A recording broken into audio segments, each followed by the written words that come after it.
বট ভুনা আসছে রমজান, তার আগে যত খাই জিনিসগুলো আছে সব খেয়ে ফেলতে হবে, কিন্তু তাই বলে তো আর তেল খাওয়া যাবে না। তাই আমার প্রসেস হচ্ছে তেলগুলো যতটা সম্ভব মুছে ফেলা।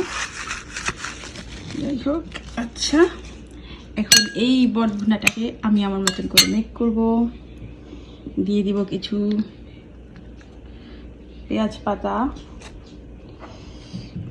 কাঁচামরিচ, লেবুর রস দিলাম, লেবু তো না, লেবুর রস। তারপরে দিব হলো একটু মামাদের মশলা, মানে 5 ফোড়নের গুঁড়া, অন্যরকম একটা স্বাদ আনবে। দিয়ে দেবো একটু বিট লবণ, আর দিয়ে দেবো বেশি করে বেরেস্তা, যেটা একদম খাবারের স্বাদটা অন্যরকম চেঞ্জ করে ফেলবে।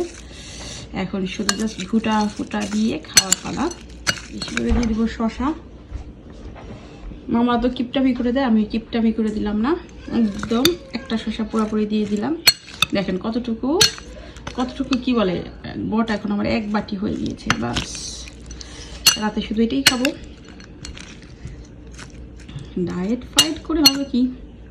তো এখন আমার এটা খাওয়ার জন্য প্রস্তুত। আর একটু বেরেস্তা দিয়ে দিই, কারণ বেরেস্তা খেতে আমার খুবই ভালো লাগে। এই যে তৈরি হয়ে গেল আমার মামাদের বট ভুনা মাখা। এখন জাস্ট খাওয়ার পালা, অল্প করে খাই, শেষ হয়ে যাবে তাড়াতাড়ি।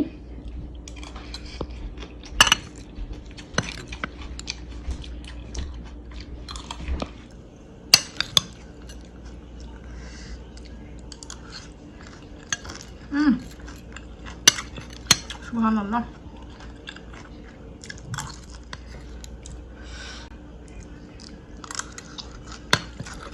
ঘরের জিনিস কম খাবো কেন, বেশি খাবো।